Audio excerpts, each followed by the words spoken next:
નમસ્કાર, સ્વાગત છે આપનું મંતવ્ય લાઈવમાં સમાચારોની સાથે હું છું જિજ્ઞાસા। એક બ્રેકિંગ ન્યૂઝની વાત કરીશું। દેશમાં સતત કોરોનાનું સંક્રમણ વધી રહ્યું છે। દેશમાં કોરોનાનો કહેર યથાવત જોવા મળી રહ્યો છે। સતત પોઝિટિવ કેસનો આંક દેશમાં વધી રહ્યો છે। 6 લાખને પાર આંકડો પહોંચી ચૂક્યો છે। દેશમાં કુલ કેસનો આંક 6,12,000 પર પહોંચ્યો છે, તો અત્યાર સુધી મૃત્યુ આંક પણ 18,000 પર પહોંચ્યો છે। અત્યાર સુધીમાં 3,66,000 દર્દીઓ સાજા થઈ ચૂક્યા છે। કોરોનાને માત આપી ઘરે પરત ફર્યા છે। મહારાષ્ટ્રમાં સૌથી વધારે કેસ 1,80,000ને પાર કરી ગયા છે। દેશમાં કોરોનાનો કહેર યથાવત જોવા મળી રહ્યો છે। દેશમાં કુલ કેસનો આંક 6,12,000ને પાર પહોંચી ચૂક્યો છે। સતત કેસો વધી રહ્યા છે।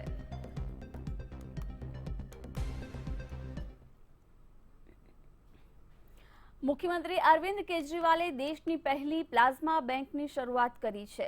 પ્લાઝમા ડોનેશન માટે રાજ્ય સરકારે અમુક નિયમો નક્કી કર્યા છે। કોઈ પણ સાજો થયેલો દર્દી 14 દિવસની અંદર પ્લાઝમા ડોનેટ કરી શકે છે। આશા છે કે પ્લાઝમા થેરેપીથી મોતની સંખ્યામાં ઘટાડો આવશે। દેશની પહેલી પ્લાઝમા બેંકની શરૂઆત। દિલ્હીના મુખ્યમંત્રી અરવિંદ કેજરીવાલે કરી શરૂઆત। પ્લાઝમા ડોનેટ કરવા અમુક નિયમો પણ બનાવાયા। સાજો થયેલ દર્દી 14 દિવસમાં કરી શકશે પ્લાઝમા ડોનેટ। સમગ્ર વિશ્વ કોરોનાના ભરડામાં ફસાઈ ચૂક્યું છે, ત્યારે ભારત પણ વિશ્વમાં સંક્રમિતોની સંખ્યામાં મોખરે છે। તેવામાં ભારત માટે હવે એક આશાનું કિરણરૂપી બેંકની શરૂઆત કરાઈ છે।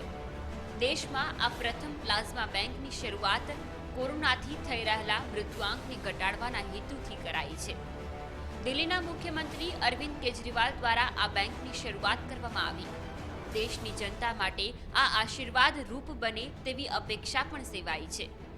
આ અંગે અરવિંદ કેજરીવાલે કહ્યું હતું કે આ અભિયાન ત્યારે સફળ થશે જ્યારે લોકો તેમના પ્લાઝમા ડોનેટ કરશે। જેમની ઉંમર 18થી 50 વર્ષની વચ્ચે છે અને વજન 50 કિલો કરતાં ઓછું નહીં હોય તેઓ તેમના પ્લાઝમા ડોનેટ કરી શકશે। રાજ્ય સરકારે આ માટે અમુક નિયમો પણ બનાવ્યા છે। તે નિયમોને આધીન પ્લાઝમા ડોનેટ કરવાના રહેશે, જેનાથી જે લોકો કોરોનાની સામે લડી રહ્યા છે તેમને આ આશીર્વાદરૂપ બને। ત્યારે આ પ્લાઝમા બેંકની શરૂઆતથી હવે અપેક્ષા સેવાઈ છે કે દેશમાં કોરોનાથી થતા મૃત્યુને નિયંત્રણમાં રાખી શકાશે। બ્યુરો રિપોર્ટ, મંતવ્ય ન્યૂઝ। કોરોનાના કહેર વચ્ચે ચૂંટણી પંચનો મહત્વનો નિર્ણય। હવે 65 વર્ષથી ઉપરના લોકો અને કોવિડ પોઝિટિવ લોકો પોસ્ટલ બેલેટનો ઉપયોગ કરી શકે છે। આ પહેલા પોસ્ટલ બેલેટનો અધિકાર 80 વર્ષ સુધીના વૃદ્ધ અને દિવ્યાંગ વ્યક્તિઓ માટે ઉપલબ્ધ હતો। સૂત્રોના જણાવ્યા અનુસાર ચૂંટણી પંચનો આ નિર્ણય બિહારની ચૂંટણીમાં લાગુ થશે।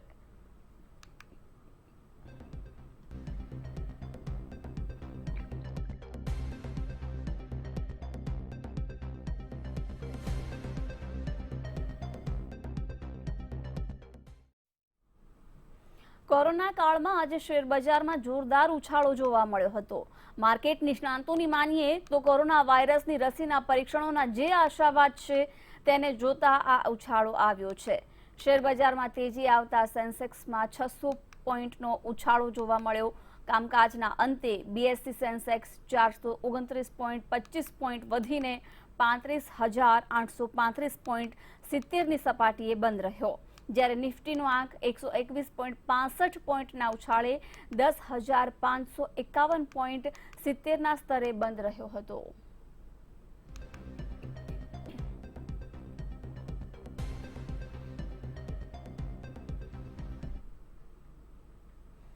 વિશ્વભરમાં કોરોના સંક્રમણના અત્યાર સુધીમાં 1,08,11,000 કેસ નોંધાયા છે, જેમાં 5.19 લાખ લોકોના મોત થયા છે।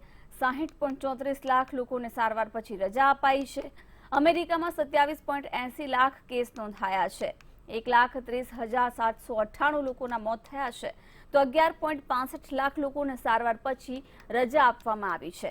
અમેરિકામાં 24 કલાકની અંદર 48,000 કેસ નોંધાયા છે, તો બ્રાઝિલમાં 14.53 લાખ કેસ નોંધાયા છે અને 60,713 લોકોના મોત થયા છે। મેક્સિકોમાં 24 કલાકમાં 5,681 કેસ નોંધાયા છે અને 741 લોકોના મોત થયા છે। અહીં સંક્રમિતોની સંખ્યા ઈરાનથી વધારે નોંધાઈ છે. સૌથી વધારે સંક્રમિત 10 દેશમાં તેનો સમાવેશ પણ થયો છે. અહીં કુલ 2.31 લાખ કેસ નોંધાયા છે અને 28,510 લોકોના મોત થયા છે.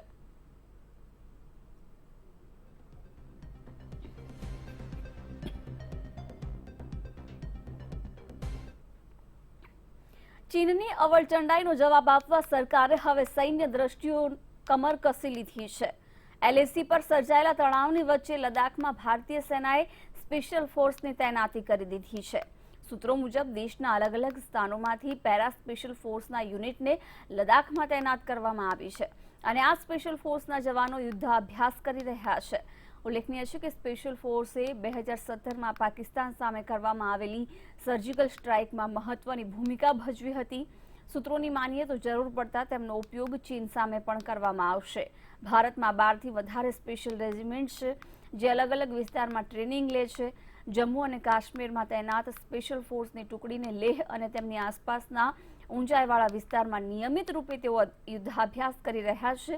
મહત્વનું છે કે આ તણાવની વચ્ચે 15 જૂનના રોજ બંને દેશોની સેના વચ્ચે ગલવાન ઘાટીમાં હિંસક ઝડપ થઈ હતી, જેમાં 20 સૈનિકો શહીદ થયા હતા.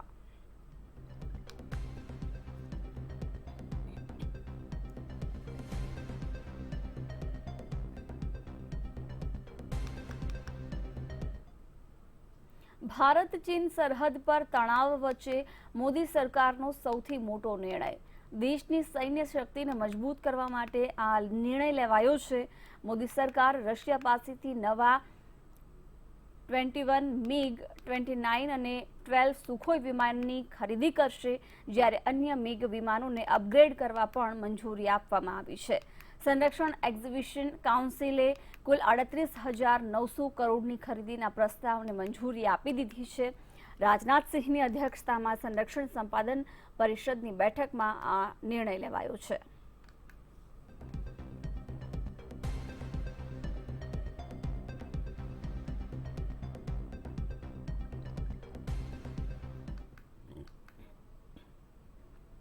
ચીન સાથે ચાલી રહેલા સરહદી તણાવની વચ્ચે ગુરુવારે વડાપ્રધાન નરેન્દ્ર મોદીએ રશિયાના રાષ્ટ્રપતિ વ્લાદિમીર પુતિન સાથે ફોન પર વાતચીત કરી હતી. આ દરમિયાન વડાપ્રધાન નરેન્દ્ર મોદીએ બીજા વિશ્વયુદ્ધ દરમિયાન 75મી વર્ષગાંઠ પર આયોજિત સમારોહની સફળતા અને રશિયાના બંધારણમાં સફળતાપૂર્વક સુધારો કરવાને લઈને શુભેચ્છા પાઠવી. વ્લાદિમીર પુતિન સાથે વાતચીત દરમિયાન વડાપ્રધાન નરેન્દ્ર મોદીએ 24 જૂનના રોજ મોસ્કોમાં આયોજિત સૈન્ય પરદેમાં ભારતીય સેનાના સામેલ થવા પર ભારત અને રશિયાની દોસ્તીને પ્રતીક રૂપે યાદ કર્યા હતા અને આ દરમિયાન નેતાઓએ વૈશ્વિક મહામારી દરમિયાન લડવા માટે ઉઠાવેલા પગલાંની પણ ચર્ચા કરી. પીએમ મોદી અને રશિયાના રાષ્ટ્રપતિ પુતિન દ્વિપક્ષીય સંપર્ક અને પરામર્શને આગળ વધારવા માટે પણ સહમત થયા. આ અવસરે વર્ષના અંતમાં વૈશ્વિક દ્વિપક્ષીય સમિટનું પણ આયોજન કરવામાં આવશે.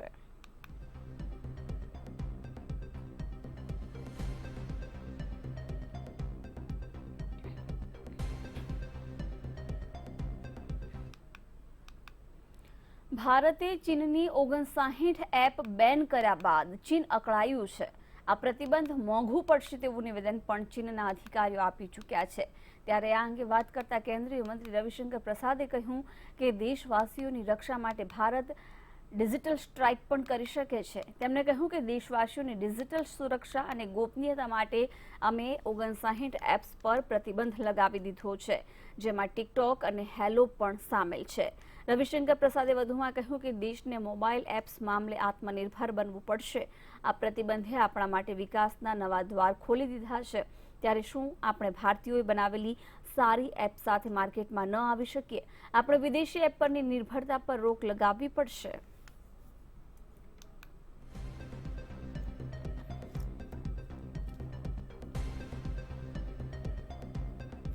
તો રવિશંકર પ્રસાદે કહ્યું કે ભારતે ડિજિટલ સ્ટ્રાઇક કરી છે. ચીનની 59 એપ્લિકેશન્સ પર પ્રતિબંધ લગાવ્યો છે. જો કે ભારતના લોકોએ આત્મનિર્ભર બનવું પડશે અને ભારતની જ બનાવેલી સારી એપ્લિકેશન્સનો ઉપયોગ કરતા થવું પડશે. ભારત સારી રીતે ડિજિટલ સ્ટ્રાઇક કરવાનું જાણે છે. રવિશંકર પ્રસાદે કહ્યું કે આપણે ચીનને જડબાતોડ જવાબ આપી રહ્યા છીએ. 59 જેટલી ચાઇનીઝ એપ પર પ્રતિબંધ લગાવાયો છે.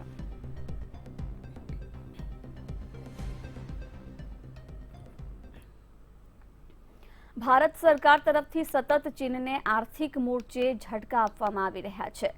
રોડ નિર્માણ અને ડિજિટલ ક્ષેત્રમાં આપેલા ચીનને ઝટકા બાદ હવે વીજળી ક્ષેત્રમાં ચીનને ઝટકો આપવાની ભારત તૈયારી કરી રહ્યું છે.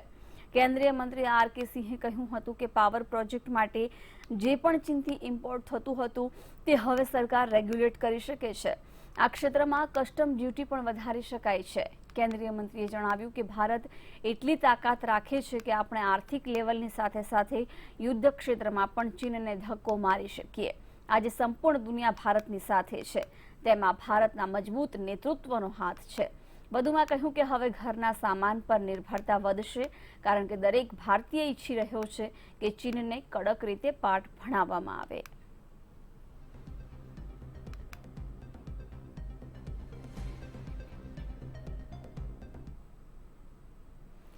લદ્દાખના કારગિલમાં ફરી ભૂકંપના આંચકા અનુભવાયા છે. રિક્ટર સ્કેલ પર ભૂકંપનું પ્રમાણ 4.5 મપાયું છે. સિસ્મોલોજીના નેશનલ સેન્ટર અનુસાર સવારે 11 વાગે કારગિલમાં ભૂકંપના આંચકા અનુભવાયા. તેનું કેન્દ્ર કારગિલથી પશ્ચિમ દિશામાં 119 કિલોમીટર દૂર છે. આ પહેલા 1 જુલાઈએ જમ્મુ કાશ્મીરમાં એક જ દિવસમાં 2 વાર આંચકા અનુભવાયા હતા.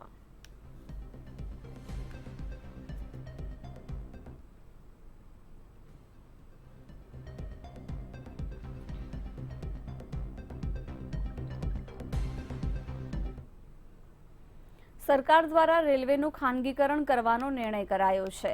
ખાનગી ટ્રેનો ચલાવવા પ્રાઇવેટ કંપનીઓ પાસે પ્રોપોઝલ મંગાવવામાં આવ્યા છે, જેને લઈ રાહુલ ગાંધીએ ટ્વીટ કરી વિરોધ નોંધાવ્યો છે. ટ્વીટમાં રાહુલ ગાંધીએ લખ્યું છે કે આ નિર્ણયના વિરોધમાં દેશની જનતા સરકારને આવનાર સમયમાં જવાબ આપશે.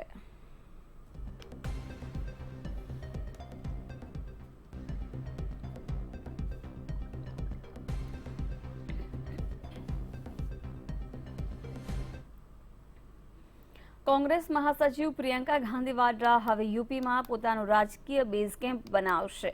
પ્રિયંકાના નજીકના સૂત્રોએ આ વાતની પુષ્ટિ કરી છે. પ્રિયંકા ટૂંક સમયમાં જ લખનૌના હજરતગંજમાં ગોખલે રોડ સ્થિત આ ઘરમાં રહેવા જશે. આ ઘર ઇન્દિરા ગાંધીના મામી શીલા કૌલનું છે. પૂર્વ કેન્દ્રીય મંત્રી શીલા કૌલ જાણીતા વનસ્પતિ વૈજ્ઞાનિક પ્રોફેસર કૈલાશનાથ કૌલના પત્ની હતા. વર્ષોથી ગોખલે રોડ પર કૌલનો આ બંગલો બંધ હાલતમાં છે. મહત્વનું છે કે કેન્દ્ર સરકારે દિલ્હીમાં લુટિયન ઝોન સ્થિત લોધી હેસ્ટેટના સરકારી બંગલાને પરત લેવાનો પત્ર પ્રિયંકાને મોકલ્યો છે.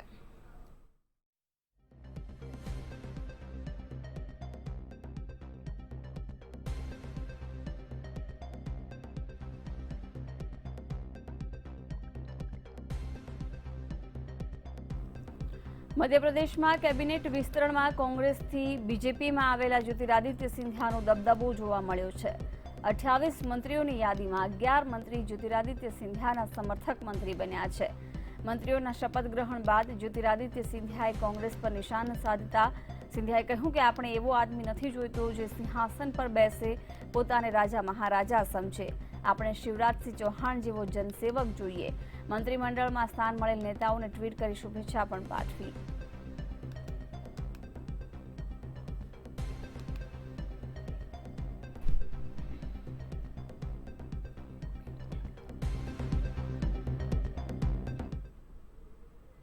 બિહારમાં આકાશી વીજળીએ ફરી નરસંહાર સર્જ્યો છે. અહીં વીજળી પડવાથી 25 લોકોના મોત નીપજ્યા છે. સમસ્તીપુરમાં 8, કટિહારમાં 6 લોકોના મોત થયા છે, તો પટનાના દુલ્હન બજારમાં વીજળીની ચપેટમાં આવવાથી 5 લોકોના મોત થયા છે. વાત કરીએ પૂર્વી ચંપારણની, તો અહીં 4 અને શિવહરમાં 2 લોકોના વીજળી પડતા મોત નીપજ્યા છે. મહત્વનું છે કે 25 જૂને બિહારમાં વીજળી પડવાથી 100 લોકોના મોત થયા હતા. આ વર્ષે બિહારમાં વીજળી પડવાથી વધુ મોત થઈ રહ્યા છે. મોટી સંખ્યામાં અત્યારે ખેડૂતો વાવણીનું કામ કરી રહ્યા છે, તેથી વીજળીના લીધે વધુ મોત થઈ રહ્યા છે. ત્યારે હવામાન વિભાગે આગામી 48 કલાક વરસાદ અને વીજળીને લઈને એલર્ટ જાહેર કર્યું છે.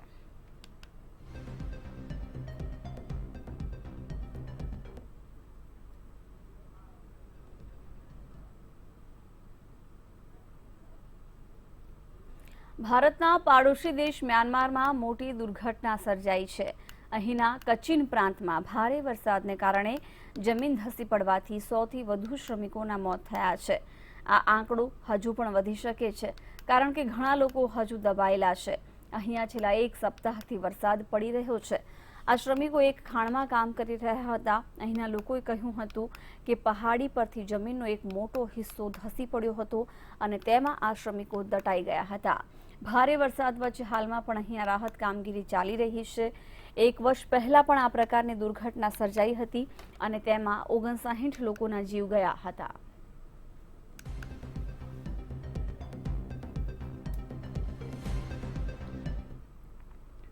આઈપીએલને લઈને આવ્યા છે મહત્વના સમાચાર. ઇન્ડિયન પ્રીમિયર લીગ આ વખતે યુએઈ અને શ્રીલંકામાં થઈ શકે છે. આ અંગે અંતિમ નિર્ણય ટૂંક સમયમાં લેવાશે. બીસીસીઆઈના અધિકારીના જણાવ્યા મુજબ ભારતમાં કોરોના કહેરને કારણે આ વખતે ભારત બહાર રમાઈ શકે છે આઈપીએલ મેચ. યુએઈ અને શ્રીલંકામાં કોરોનાની સ્થિતિની તપાસ કરી લેવાશે અંતિમ નિર્ણય, પરંતુ એ ચોક્કસ છે કે આ વખતે આઈપીએલ ભારતમાં નહીં રમાય.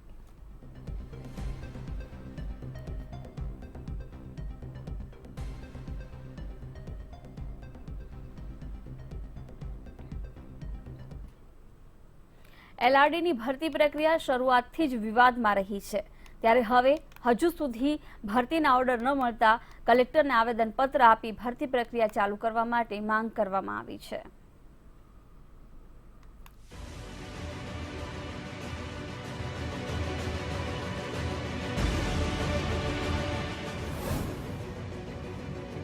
ફરી એલઆરડીની મહિલાઓ મેદાનમાં. ઓર્ડર નહીં મળે તો ઉગ્ર આંદોલનની ચીમકી. કલેક્ટરને આવેદન આપી કરી રજૂઆત. ભરતી ઓર્ડર ન મળતા આપ્યું અલ્ટિમેટમ. 20 જુલાઈ સુધીનું આપ્યું અલ્ટિમેટમ. 72 દિવસના આંદોલન બાદ 4 માસથી ઓર્ડરની રાહ જોતી બહેનો ફરીથી લડી લેવાના મૂડમાં આવી છે. આજે ગાંધીનગર ખાતે એલઆરડીની મહિલાઓએ પોતાના ઓર્ડર અંગે કલેક્ટરને આવેદનપત્ર આપ્યું છે. નોંધનીય છે કે સરકારે 4 મહિના પહેલા એલઆરડીની મહિલાઓને 3 સપ્તાહમાં ઓર્ડર આપવાનું જણાવ્યું હતું. જે નિર્ણય લેવાયો હતો તેને પણ 4 મહિના થઈ ગયા છે, પરંતુ મહિલાઓને ઓર્ડર આપવામાં નથી આવ્યો, જેથી તેમણે આજે આવેદનપત્ર આપીને ચીમકી ઉચ્ચારી છે કે સરકાર હવે નક્કર પગલાં નહીં લે તો અમે કોરોના કાળમાં પણ સોશિયલ ડિસ્ટન્સિંગ રાખીને પણ આંદોલન કરીશું. અમારી રજૂઆત ખાલી એટલી જ છે કે છેલ્લા 2 વર્ષથી જે એલઆરડી ભરતી પ્રક્રિયા વિવાદમાં છે, અત્યારે એની ઓલમોસ્ટ કામગીરી પતી ગઈ છે. મેડિકલ પતી ગયું, ડોક્યુમેન્ટ પતી ગયું, હવે ખાલી નિમણૂક પત્ર બાકી છે. તો સરકારને ખાલી એટલી વિનંતી છે કે વહેલી તકે અમને નિમણૂક પત્ર આપવામાં આવે. અમદાવાદવાળાનું પતે પછી તમને આપીશું, પણ અમદાવાદવાળાનું બી હવે પતી ગયું, તો હવે ક્યારે અમને ઓર્ડર મળશે? એલઆરડીની છોકરીઓએ આંદોલન કરેલું 72 દિવસ સુધી. ત્યારે રાજ્ય સરકારે કહેલું કે તેમને 3 વીકમાં એટલે કે 20 દિવસની અંદર તેમને ઓર્ડર આપી દેવામાં આવશે, પરંતુ આજે 3-4 મહિના થયા હોવા છતાં કોઈને ઓર્ડર આપ્યો નથી કે કોઈને હાજર નથી કર્યું. તો બહેનોના રોષને જોતા લોકરક્ષક દળમાં મહિલા ઉમેદવારોની નિમણૂક પ્રક્રિયા શરૂ કરવા રાજ્ય પોલીસ વડાએ આશ્વાસન આપ્યું છે. કોરોનાની જે મહામારી ચાલે છે એમના કારણે એમની તાલીમ છે, એમની તારીખો હજુ નક્કી થઈ અને આવવાની બાકી છે. અને ઉપરી કક્ષાએથી જ્યાં સુધી આ કોરોના સંબંધિત કોઈ સ્પેસિફિક તાલીમ શરૂ થવા અંગેની સૂચના ન આવે ત્યાં સુધી એમને નિમણૂક આપવાની જે પ્રક્રિયા છે એ હોલ્ડ ઉપર રાખવામાં આવેલી છે. વર્ષ 2018માં સરકાર દ્વારા લોકરક્ષક દળની ભરતી પ્રક્રિયા પૂર્ણ કરાઈ હતી. મહિલા ઉમેદવારોની નિમણૂક મુદ્દે ઉગ્ર વિરોધ પણ થયો હતો. ત્યારે હવે ફરી મેદાને ઉતરેલી મહિલાઓએ પોલીસ વડાના આશ્વાસનને માન આપ્યું છે, તેમજ આગામી 15મી સુધીમાં ભરતી કરવામાં નહીં આવે તો ફરી રાજ્યવ્યાપી આંદોલનની પણ ચીમકી ઉચ્ચારી છે. ત્યારે જોવું રહ્યું ભરતી પ્રક્રિયા થાય છે કે પછી આંદોલન. બ્યુરો રિપોર્ટ, મંતવ્ય ન્યૂઝ.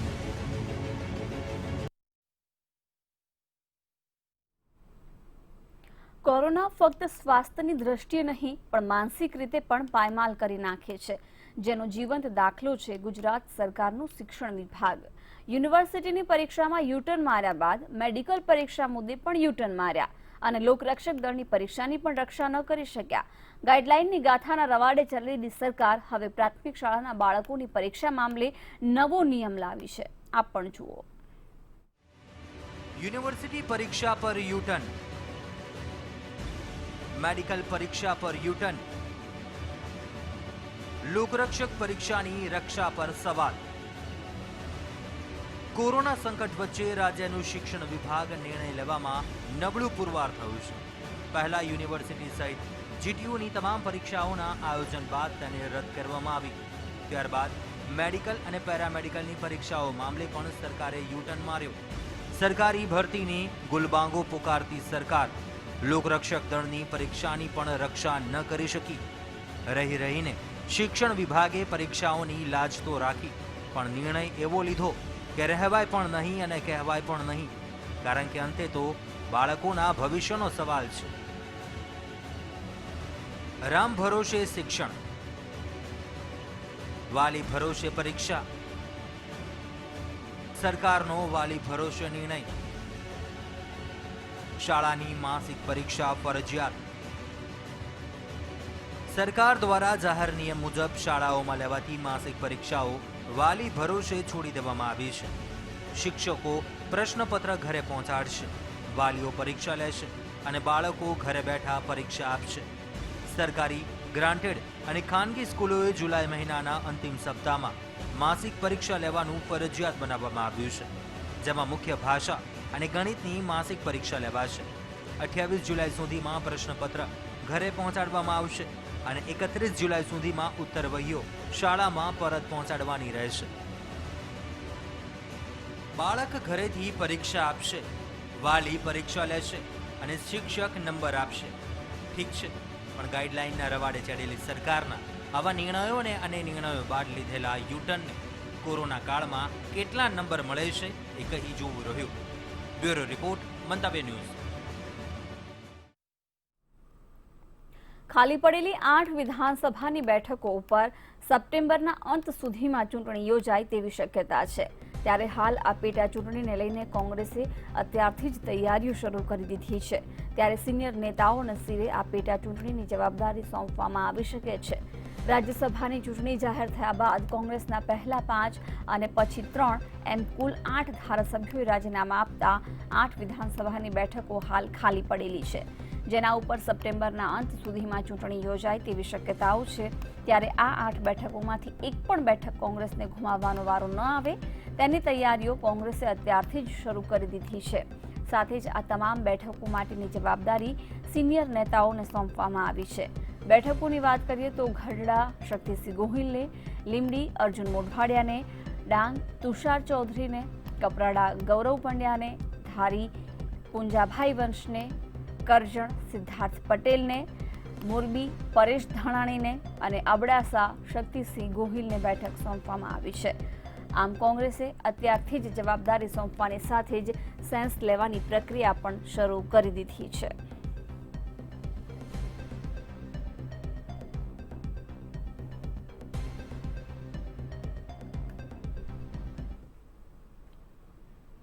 તો આ તરફ ગુજરાત વિધાનસભાની પેટા ચૂંટણીને લઈને કોંગ્રેસ દ્વારા તૈયારીઓ શરૂ કરી દેવાઈ છે. ત્યારે પેટા ચૂંટણીની જવાબદારી કોંગ્રેસના સિનિયર નેતાઓને સોંપાઈ છે. કચ્છની અબડાસા બેઠકની જવાબદારી શક્તિસિંહ ગોહિલને સોંપાય તેવી શક્યતા સેવવામાં આવી રહી છે. શક્તિસિંહ ગોહિલ અબડાસાના ધારાસભ્ય પણ રહી ચૂક્યા છે. જિલ્લા પંચાયતની અહીં આવતી 9 બેઠક પર બૂથ લેવલની મીટિંગ પણ શરૂ કરાઈ છે.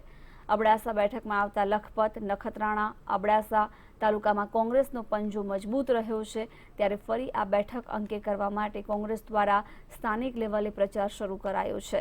રાજીનામું આપી ભાજપમાં જોડાયેલા ધારાસભ્ય પ્રદ્યુમનસિંહ જાડેજા વિરોધમાં પણ કોંગ્રેસ દ્વારા પ્રચાર કરાયો. આ બેઠક જીતવા માટે નર્મદા, રોજગારી સહિતના મુદ્દા મહત્વના છે. ત્યાંના અબડાસાના ધારાસભ્ય શ્રી પ્રદ્યુમનસિંહ રાજીનામું આપ્યું, એના કારણે મધ્ય સત્ય વિધાનસભાની ચૂંટણીના પણ એંધાણ આવ્યા. એને કારણે આ કામગીરીને ઝડપથી વેગ આપવાના કારણે અત્યારે અબડાસા સીટની અંદર આવતી જિલ્લા પંચાયતની 9 સીટો એને પ્રદેશ પ્રતિનિધિને એક સીટની જવાબદારી આપવામાં આવી છે. અને એની અત્યારે બૂથ લેવલની જે જનમિત્રની કામગીરી છે એ ઝડપથી થઈ રહી છે અને 2-3 દિવસની અંદર પૂરી કરી અને એની આગળની કામગીરીનો તબક્કો ચાલુ કરવામાં આવશે. તમને શું લાગે? પ્રાથમિક તબક્કે જ રાજ્યભરમાં મેઘરાજા મન મૂકીને વરસ્યા છે. અને એટલે જ આ વર્ષે ગત વર્ષની તુલનામાં રાજ્યના જળાશયોમાં પાણીની આવકમાં 2.5 ગણો વધારો થયો છે. રાજ્યના 205 જળાશયોમાં 38.64% જળ સંગ્રહ છે, જે ગત વર્ષે 30 જૂને 16% જ હતું. વાત કરીએ નર્મદા ડેમની, તો ડેમમાં કુલ સંગ્રહ ક્ષમતાના 59.22% પાણી છે. રાજ્યના 100% પાણીનો જથ્થો ધરાવતા 70 થી 100% પાણીનો સંગ્રહ ધરાવતા 3, 50 થી 70% પાણીનો સંગ્રહ ધરાવતા 22 જળાશયો છે. રાજ્યના 179 જળાશયોમાં 50% કરતાં ઓછો જળ સંગ્રહ છે. તો આ વખતે રાજ્યમાં ચોમાસાની શરૂઆતમાં જ સારો વરસાદ પડ્યો છે, જેના કારણે રાજ્યના જળાશયોમાં જળ સંગ્રહ ગત વર્ષની સરખામણીમાં વધુ જોવા મળી રહ્યો છે. નર્મદા ડેમમાં કુલ સંગ્રહ ક્ષમતાના 59.22% જળ સંગ્રહ અત્યારે છે. તો રાજ્યમાં 100% પાણીના સંગ્રહવાળું એક જ જળાશય અત્યારે છે. ચોમાસાની શરૂઆતમાં જ સારો વરસાદ વરસ્યો છે. 3 જળાશયો કે જ્યાં 70 થી 100% પાણી અત્યારે જોવા મળી રહ્યું છે. 22 જળાશયોમાં 50 થી 70% જળ સંગ્રહ અત્યારે છે.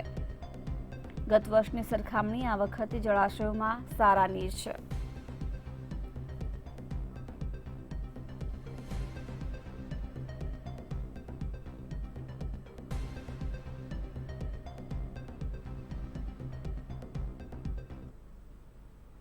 તો બુલેટિનમાં અત્યારે બસ આટલું જ. મને આપશો રજા. નમસ્કાર.